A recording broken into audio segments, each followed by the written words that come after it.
Assalamualaikum warahmatullahi wabarakatuh.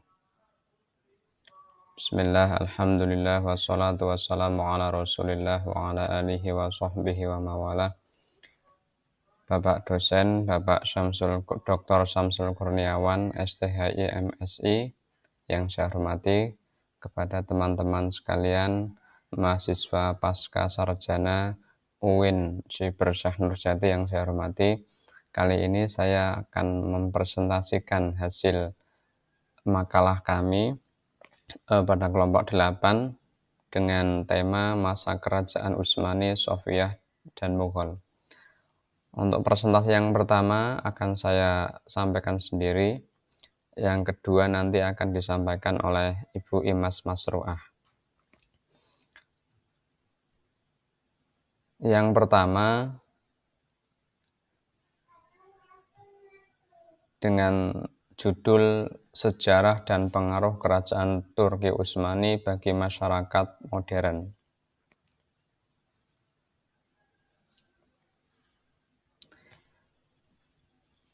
Yang pertama ada secara singkat. Jadi kerajaan Turki Utsmani ini mulai dari abad ke-13 sampai ke abad 19.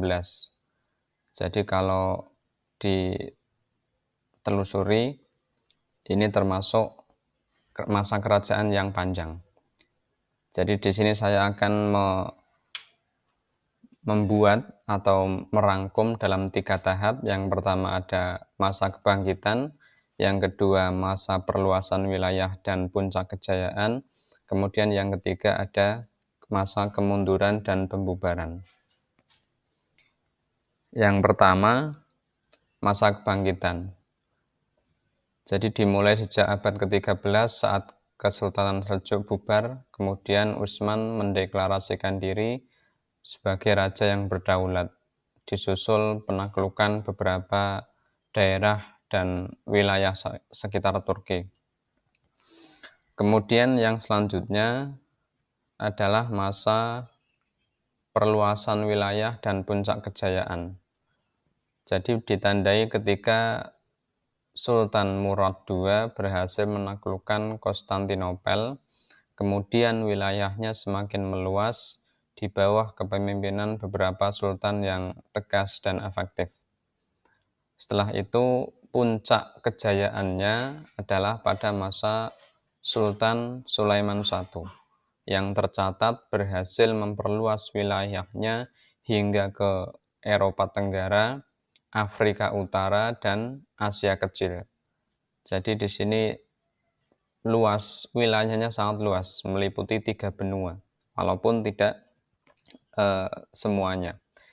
Juga kemajuan di beberapa bidang yang tercatat, ada bidang hukum yang terkenal dengan kanun, kemudian menguasai jalur perdagangan utama antara timur dan barat. Kemudian selanjutnya masa kemunduran dan pembubaran. Jadi ada beberapa faktor di sini yang mempengaruhi kemunduran dan pembubaran. Yang pertama ada beberapa raja setelah Raja Sulaiman itu dianggap tidak atau kurang kuat kurang kompeten, sehingga menyebabkan kemunduran dalam segala bidang. Tercatat beberapa bidang yang mengalami kemunduran, antara lain yang pertama di bidang militer, gagal mengikuti perkembangan teknologi militer yang terus berkembang di negara Eropa, sehingga kalah dalam berbagai perang. Kemudian yang kedua, beberapa etnis dan beberapa wilayah melakukan pemberontakan dan menuntut kemerdekaan. Yang ketiga, terjadi Perang Dunia Pertama, dan selanjutnya pada puncaknya yaitu muncul gerakan nasionalis oleh Mustafa Kemal Atatürk yang memproklamirkan Republik Turki. Kemudian selanjutnya ada beberapa pengaruh yang ditinggalkan. Ada 3 pengaruh yang saya catat di sini, ada yang pertama politik, kemudian yang kedua sosial, yang ketiga ada seni dan budaya. Kita bahas satu persatu. Yang pertama di bidang politik.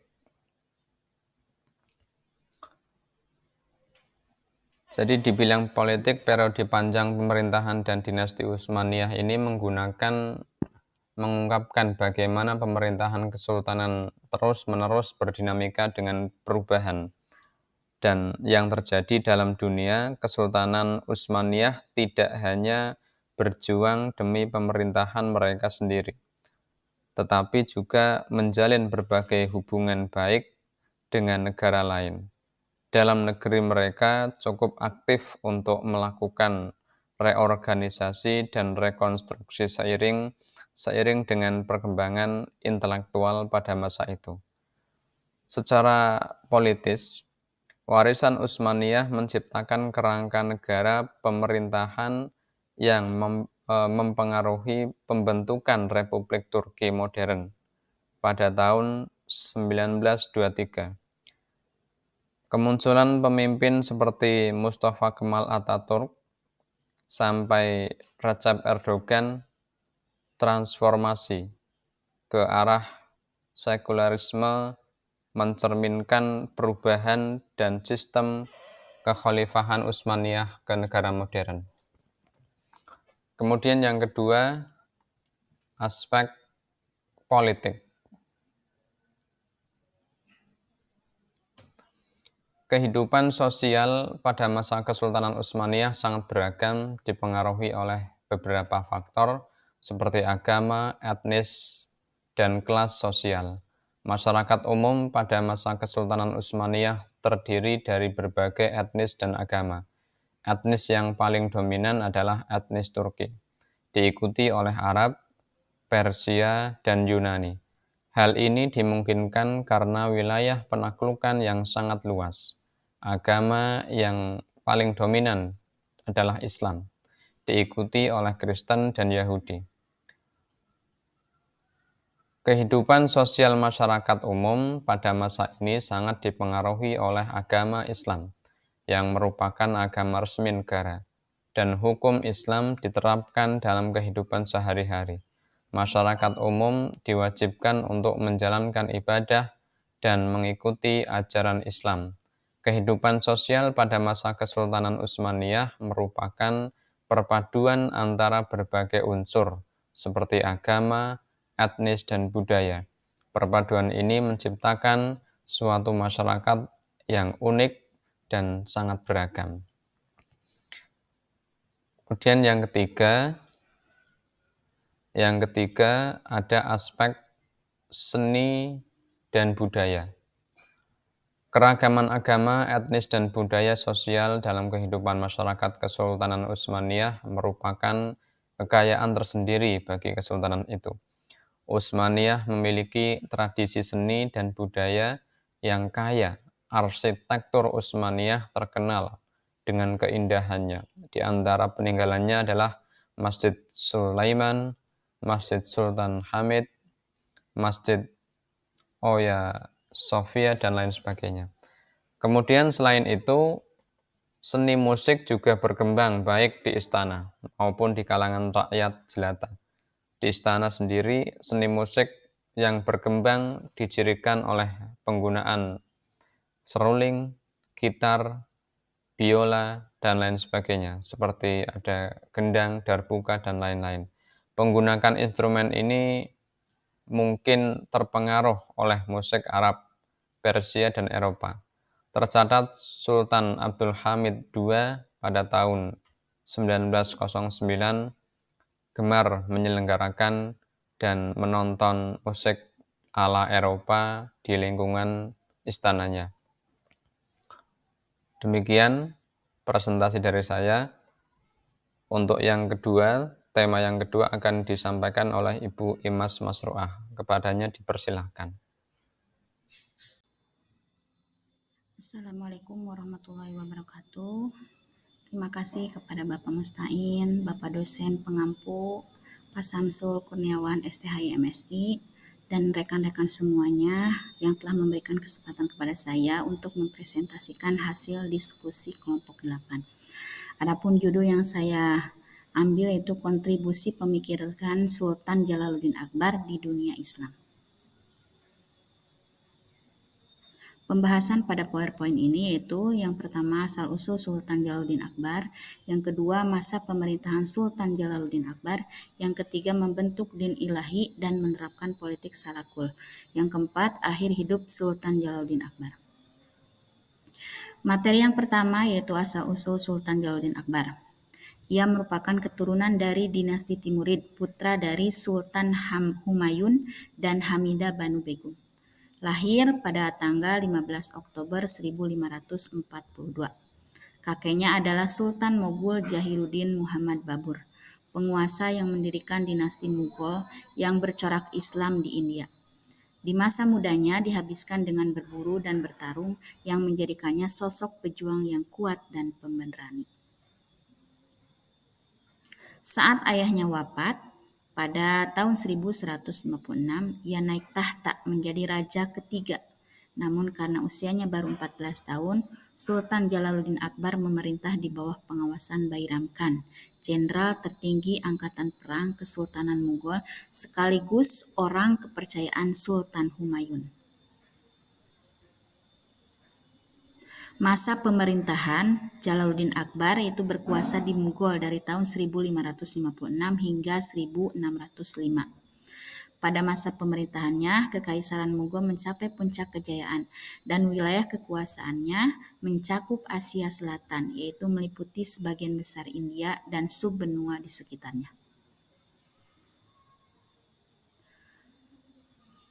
Karena Mughal merupakan kerajaan bercorak Islam, sedangkan India didominasi agama Hindu, maka Sultan Jalaluddin Akbar membentuk din ilahi agar tidak terjadi diskriminasi agama. Din ilahi ini dibuat berdasarkan keputusan utusan-utusan besar kelima agama di India, yaitu agama Hindu, Buddha, Islam, Jain, dan Zoroaster. Sultan Akbar juga menerapkan kebijakan politik salakul dalam mengelola negaranya. Kebijakannya berarti toleran universal yang menganggap semua rakyatnya sama, terlepas dari etnis dan agama mereka. Akhir hidup Sultan Jalaluddin Muhammad Akbar, beliau wafat pada tanggal 27 Oktober 1605 di usia 63 tahun. Ia digantikan putranya Pangeran Salim yang menjadi Sultan Mughal keempat dengan gelar Maharaja Jahangir.